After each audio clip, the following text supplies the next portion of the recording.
요한복음 1장 14절로 17절 말씀 저희 다 같이 보겠습니다. 말씀이 육신이 되어 우리 가운데 거하심에 우리가 그의 영광을 보니 아버지의 독생자의 영광이요 은혜와 진리가 충만하더라. 요한이 그에 대하여 증거하여 외쳐 이르되 내가 전에 말하기를 내 뒤에 오시는 이가 나보다 앞선 것은 나보다 먼저 계심이라 한 것이 이 사람을 가리킴이라 하니라. 우리가 다 그의 충만한 데서 받으니 은혜 위에 은혜로라. 율법은 모세로 말미암아 주어진 것이요 은혜와 진리는 예수 그리스도로 말미암아 온 것이라. 아멘. 우리는 오늘 성경적 자녀교육이라는 설교 시리즈를 시작합니다. 우리는 이번 시리즈 동안 할아버지, 할머니, 또 부모, 미래 부모님들, 또 한 아이가 성장하는데 큰 영향을 끼칠 수 있는 분들이 어떻게 성경적 원리로 아이들을 키울 수 있을지 그것에 대해 생각해 보겠습니다. 하지만 우리가 배울 이 원리들은 우리의 삶의 모든 관계에 적용할 수 있습니다. 부모님들은 자녀들이 매우 빨리 성장한다는 것을 경험했을 것입니다.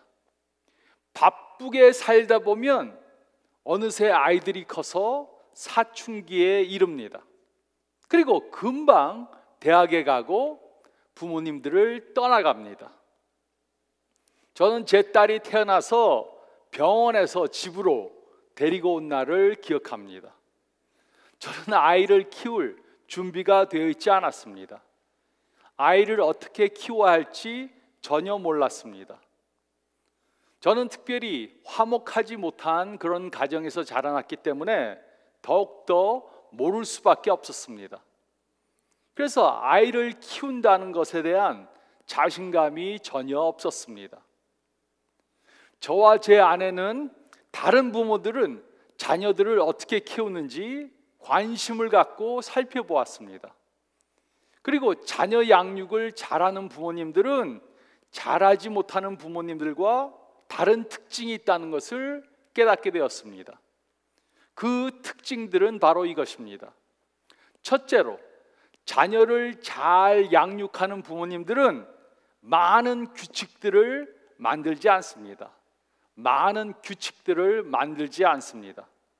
하지만 자녀 양육을 잘 못하는 부모님들은 많은 규칙들을 만들어 놓고 자녀들에게 그 규칙들을 따르라고 강요합니다.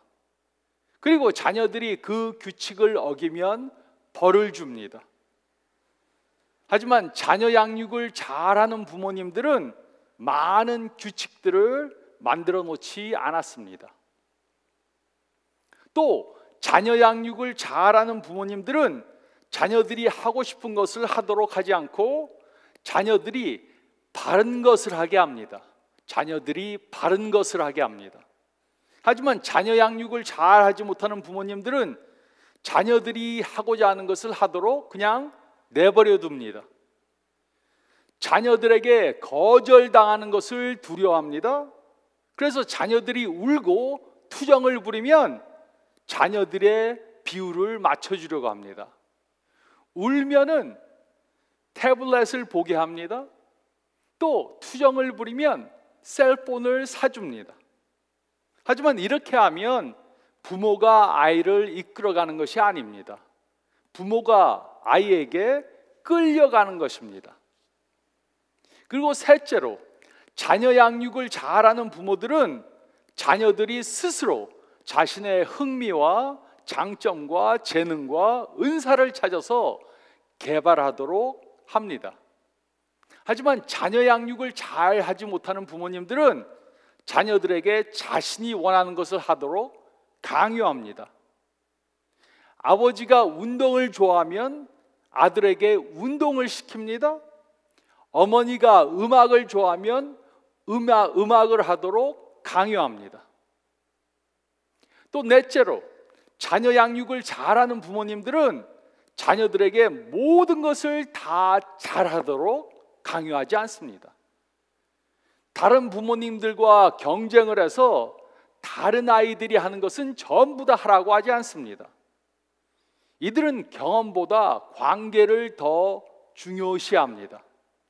하지만 자녀 양육을 잘하지 못하는 부모님들은 다른 아이들이 받는 레슨을 다 받게 자녀들에게 강요합니다.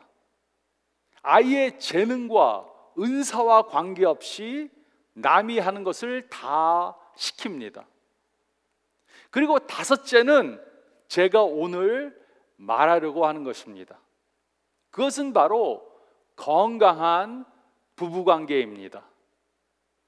자녀 양육을 잘하는 부모님들은 건강한 부부관계를 갖고 있습니다.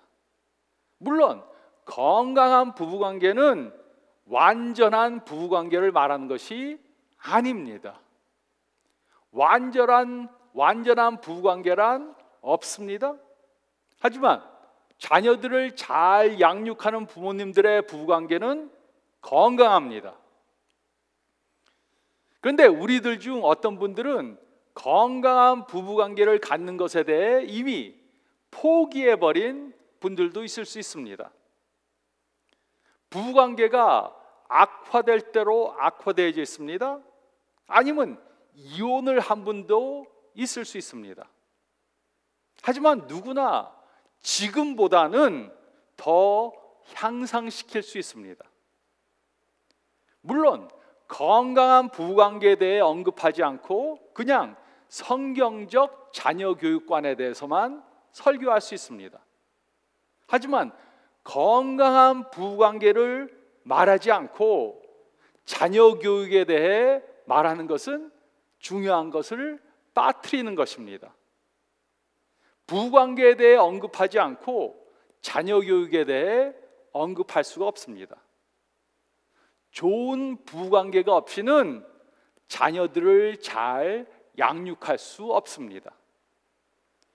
그러므로 우리는 오늘 이번 시리즈를 시작하면서 요한복음의 말씀을 통해 좋은 부부관계를 갖기 위해 하나님의 기준과 우리의 현실에 대해 생각해 보겠습니다.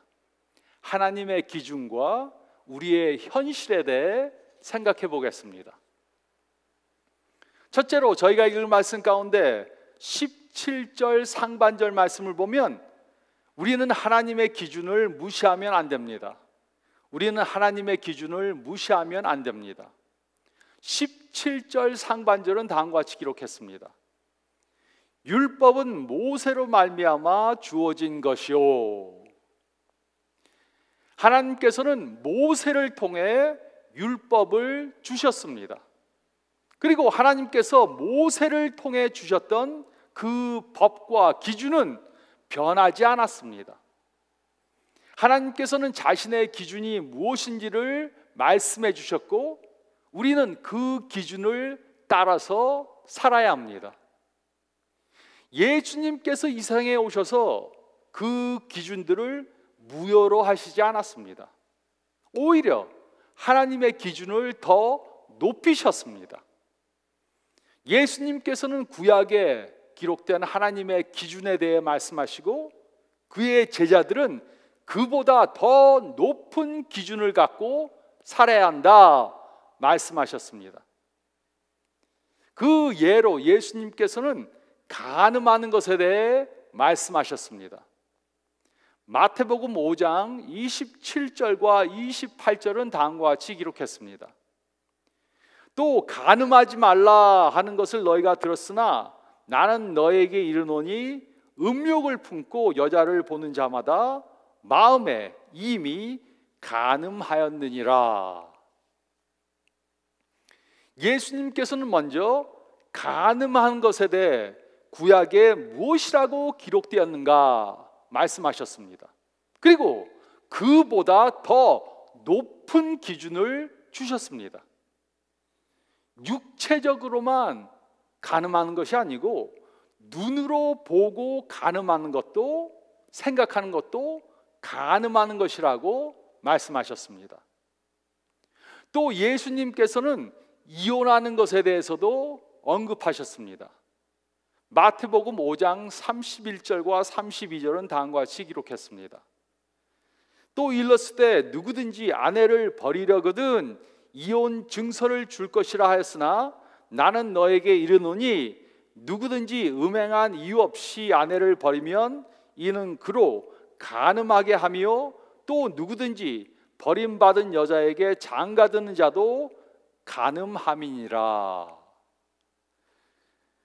예수님께서는 구약 신명기 24장 1절을 인용하셨습니다. 구약은 누구든지 아내와 이혼하려고 하면 이혼 증서를 써주고 이혼하라고 그렇게 말했습니다. 하지만 예수님께서는 하나님의 기준을 더 높이 올리셨습니다. 음행의 이유가 아니면 이혼을 할 수 없다고 말씀하셨습니다. 그러므로 예수님께서는 우리가 따라야 하는 하나님의 기준이 무엇인지 말씀해 주셨습니다. 그 이유가 무엇입니까? 그것은 하나님의 기준을 무시하면 우리가 지행해야 하는, 우리가 추구하고 지향해야 하는 목표를 잃게 되기 때문입니다. 그러면 우리는 그 목표를 절대로 이룰 수 없습니다. 또 그 목표에 가까이 갈 수도 없게 됩니다. 이 사실은 어떤 영역에도 다 적용이 됩니다. 그리고 이것은 자녀를 양육하는 것에도 적용이 됩니다. 자녀를 양육하는 분들은 하나님의 기준을 무시하면 안 됩니다. 특별히 하나님께서 부관계의 기준을 주신 것을 무시하면 안 됩니다. 하나님께서는 그의 율법을 모세를 통해 주셨습니다. 율법은 하나님의 기준입니다. 율법에는 하나님의 뜻이 담겨져 있고 하나님께서는 우리가 그의 뜻, 즉 하나님의 기준을 따라 살아야 한다고 말씀해 주셨습니다. 우리는 하나님의 기준을 무시하면 안 됩니다. 우리는 하나님의 기준을 무시하면 안 됩니다. 또 둘째로 저희가 읽은 말씀 가운데 16절과 17절 말씀을 보면 우리는 우리의 현실을 무시하면 안 됩니다. 우리는 우리의 현실을 무시하면 안 됩니다. 우리는 가정, 부부관계, 또 자녀관계에 대한 하나님의 기준을 무시하면 안 됩니다. 하지만 우리는 또 우리의 현실을 무시해도 안 됩니다. 우리가 현실을 무시한다면 하나님의 말씀은 우리의 삶과 완전히 동떨어진 아무런 적용이 되지 않는 그런 것처럼 생각할 수 있습니다. 그렇게 생각할 수 있습니다. 그래서 우리는 우리의 현실을 무시하면 안 됩니다. 우리가 성경에 나온 가정들을 보면 거의 모든 가정들이 건강하지 못했습니다. 참 재미있는 사실이지만 이것이 성경에 기록된 것입니다. 그 예로 성경에 나오는 첫 번째 가정, 즉 아담과 하와의 가정에 대해 생각해 보시기 바랍니다. 첫 번째 가정에도 많은 문제들이 있었습니다. 하나님께서 처음에 그들을 만드셨을 때 완전하게 만드셨지만 그들은 하나님의 말씀을 어기고 죄를 범했습니다. 그들에게 자녀가 생기기 전에 이미 죄가 이 세상에 들어왔습니다. 그리고 죄가 들어온 후 아담과 하와는 바로 서로를 탓하기 시작했습니다. 그리고 가인은 자신의 형제 아벨을 살인했습니다. 그리고 그 후에 나오는 많은 가정들에도 많은 문제들이 있었습니다. 구약 성경에는 이렇게 건강하지 못한 가정들의 이야기가 계속해서 나옵니다. 그러므로 이것은 우리들에게 매우 좋은 소식입니다. 우리 가정에만 문제가 있는 것이 아닙니다. 그리고 예수님께서는 우리 문제들을 다 알고 계십니다. 그리고 예수님께서는 우리들의 문제를 해결해 주시기 원하십니다. 그래서 예수님께서는 우리들의 문제를 해결해 주시기 위해 이 세상에 오신 것입니다.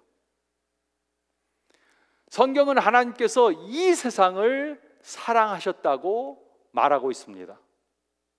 이 세상은 아무 문제가 없는 에덴 동산과 같은 세상이 아닙니다.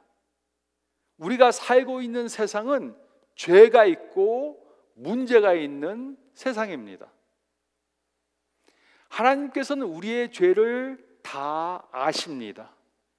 하지만 예수님께서는 우리를 정죄해서 징계하시지 않으셨습니다.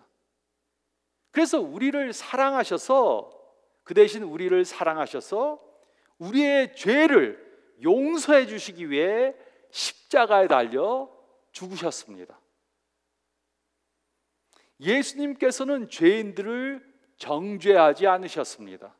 그 대신 죄인들을 용서해 주셨습니다. 그리고 죄인들을 정죄하는 사람들을 정죄하셨습니다. 예수님께서는 하나님의 기준을 낮추시지 않으시고 그 대신 그의 은혜를 더 높이셨습니다. 그 예로 예수님께서는 간음의 기준을 더 높이시고 모든 사람들이 다 간음을 범한 죄인들이라고 말씀하셨습니다. 그리고 그 죄값을 지불해 주시기 위해 십자가에 달려 죽으셨습니다. 또 예수님께서는 이혼의 기준을 더 높이셨습니다. 그리고 이혼한 사람들의 죄값을 지불해 주셨습니다. 그들을 위해 십자가에 달려 죽으셨습니다. 이것이 예수님께서 하신 것입니다. 이것이 바로 예수님의 복음입니다. 예수님께서는 하나님의 기준을 낮추시지 않으셨습니다. 그 대신 그의 은혜를 더 풍성하게 베푸셨습니다. 16절과 17절은 다음과 같이 기록했습니다. 우리가 다 그의 충만한 데서 받으니 은혜 위에 은혜로라. 율법은 모세로 말미암아 주어진 것이요 은혜와 진리는 예수 그리스도로 말미암아 온 것이라. 예수님께서 이 세상에 오시기 전에 하나님께서는 그의 은혜를 구약의 율법을 통해 주셨습니다. 하지만 예수님께서 이 세상에 오심으로 우리는 더 풍성한 은혜를 경험하게 된 것입니다. 이곳에 은혜 위에 은혜라는 것은 과거의 은혜보다 더 뛰어난 은혜라는 의미입니다. 그러므로 요한은 구약의 은혜와 신약의 은혜를 대조한 것입니다. 구약의 은혜는 율법을 통해 주어진 하나님의 기준을 말합니다. 하지만 하나님의 율법은 우리로 하나님의 기준을 따라 사는 사람들이 되게 해주지 못했습니다. 예수님께서 이 세상에 오셨을 때 예수님께서는 하나님의 기준을 낮추시지 않으셨습니다. 하지만 인간들의 현실도 무시하시지 않으셨습니다. 그리고 예수님께서는 하나님의 기준과 인간들의 현실을 가운데 이 두 것들 가운데 사셨습니다. 예수님께서는 하나님의 기준도 또 그의 은혜도 무시하시지 않으셨습니다. 예수님께서는 하나님의 완전한 기준 가운데 사셨지만 하나님의 은혜를 완전히 보여주는 삶을 사셨습니다. 예수님께서는 우리들의 현실에 맞게 하나님의 기준을 낮추시지 않으셨습니다. 그 대신 그의 은혜를 높이셔서 우리들의 죄의 문제를 해결해 주셨습니다. 그리고 이것이 바로 우리가 해야 하는 것입니다. 이것이 바로 우리가 성경적으로 자녀들을 양육하는 방법입니다. 그 이유가 무엇입니까? 은혜가 없이 진리만 강조하면 아이들을 위선자로 만들 수 있습니다. 또 진리가 없이 은혜만 강조하면 버릇없는 아이들을 만들 수 있습니다. 우리는 하나님의 진리를 무시하면 안 됩니다. 하지만 우리의 현실도 무시하면 안 됩니다. 우리는 우리의 현실을 무시하면 안 됩니다. 우리는 우리의 현실을 무시하면 안 됩니다. 그리고 세 번째로 우리가 읽을 말씀 가운데 14절 말씀을 보면 우리는 하나님의 기준을 가정에서부터 실천해야 합니다. 우리는 하나님의 기준을 가정에서부터 실천해야 합니다. 14절은 다음과 같이 기록했습니다. 말씀이 육신이 되어 우리 가운데 거하심에 우리가 그의 영광을 보니 하나님의 독생자의 영광이요 은혜와 진리가 충만하더라. 말씀이 육신이 되어 이 세상에 오셔서 우리 가운데 거하셨습니다. 이것은 예수님의 성육신을 말하는 것입니다. 예수님께서는 인간의 몸을 입으시고 이 세상에 태어나셨습니다. 그의 성육신을 통해 예수님께서는 하나님의 은혜와 진리를 충만히 보여주셨습니다. 이것은 하나님께서 우리를 향한 그의 사랑을 가장 잘 보여주신 것입니다. 그러므로 하나님의 은혜와 진리가 예수님을 통해 우리들에게 보여졌습니다. 하나님의 율법은 모세를 통해 주어졌지만 하나님의 은혜와 진리는 예수님을 통해 주어졌습니다. 그렇게 하므로 예수님께서는 하나님의 은혜와 진리를 따라 사는 예를 보여주신 것입니다. 예수님께서는 하나님의 진리를 무시하지 않았습니다. 그렇지만 또 은혜를 따라 어떻게 현실을 무시하지 않으면서 살 수 있는지 보여주신 것입니다. 그러므로 우리는 이렇게 하나님의 진리와 은혜의 균형을 갖고 살아야 합니다. 우리는 예수님의 제자들로 살아야 합니다. 우리는 예수님의 예를 따르는 그런 삶을 살아야 합니다. 이것이 우리의 사명이고 책임입니다. 그러므로 우리는 이 진리를 어떻게 자녀들을 양육하는데 적용해야 합니까? 가장 이상적인 것은 아버지, 어머니, 자녀들이 한 집에서 함께 사랑을 나누며 사는 것입니다. 그리고 교회 공동체는 부모님들을 돕는 역할을 해야 합니다. 교회는 부모님들이 자녀들을 양육하는 것을 돕는 것이지 부모 대신 자녀들을 양육해지는 것이 아닙니다. 교회는 부모들을 도와야지 대신 자녀 양육의 일을 하는 곳이 아닙니다. 자녀들을 양육하는 것, 영적으로 자녀들을 양육하는 것도 부모들의 역할입니다. 그리고 교회는 그 역할을 돕는 것입니다. 그리고 배우자와의 관계는 부모가 자녀를 양육하는 데 매우 중요한 영향을 끼칩니다. 매우 중요한 영향을 끼칩니다. 배우자와의 관계를 빼놓고 자녀 양육에 대해 논하는 것은 중요한 것을 빼놓고 그 주제에 대해 논하는 것입니다. 그러면 자녀들은 하나님께서 주신 기준을 추구하지 못하게 됩니다. 그러므로 부모님들이 자녀들을 양육하기 위해 해야 하는 가장 중요한 것은 배우자와 좋은 관계를 갖는 것입니다. 부모들이 자녀들을 잘 양육하기 위해 해야 하는 가장 중요한 것은 예수님의 예를 따라 사는 것입니다. 부모님들은 예수님께서 진리와 은혜의 예를 보여주신 것을 따라서 살아야 합니다. 그렇게 하면 자녀들도 가장 이상적인 진리를 추구하며 살게 되는 것입니다. 제가 청소년 사역자로 사역할 때 학생들이 항상 말하는 것이 있었습니다. 그것은 자신들의 부모님들이 교회와 가정에서 완전히 다르게 행동한다는 것이었습니다.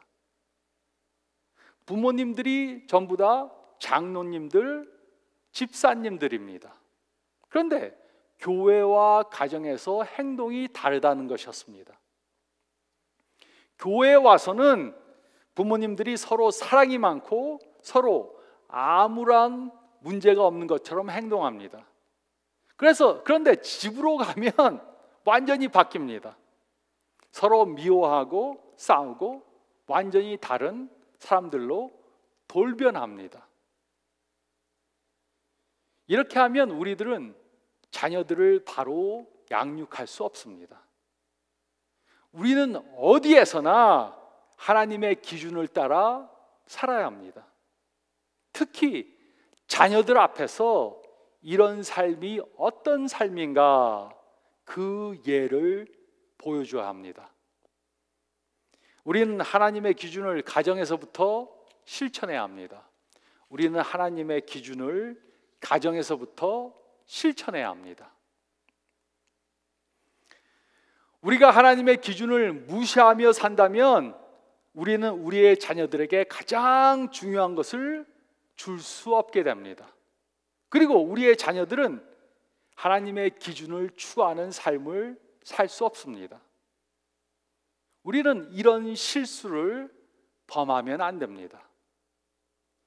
우리는 현실을 외면하고 살 수 없지만 하나님의 완전한 기준을 추구하며 살아야 합니다. 그리고 하나님의 완전한 기준을 우리 자녀들의 머리와 가슴에 실어주어야 합니다. 심어줘서 그것을 행하게 해야 합니다. 그리고 그 예를 우리들의 부부 생활을 통해 보여줘야 합니다. 그래야 자녀들이 하나님의 이상적인 기준을 추구하며 살게 되는 것입니다. 우리는 하나님의 이상적인 기준을 말로만 가르쳐주면 안 됩니다. 내 행동은 따르지 말고 말로 하는 것을 따라서 해라, 이렇게 말하면 안 됩니다. 우리가 먼저 하나님의 기준을 따라서 살아야 합니다. 우리가 하나님의 기준을 따라 부부관계를 가져야 합니다. 우리가 하나님의 기준을 따라 자녀들을 양육해야 합니다. 그러기 위해 우리가 먼저 하나님의 기준을 따라 살아야 합니다. 이것이 바로 예수님께서 이 땅에 오신 이유입니다. 이것이 바로 예수님께서 성육신 하셔서 충만한 진리와 은혜를 보여주신 이유입니다. 이렇게 예수님의 예를 가정에서부터 보여주는 삶을 사는 저와 여러분들이 되시기를 우리의 본이 되시는 예수님의 이름으로 축원드립니다.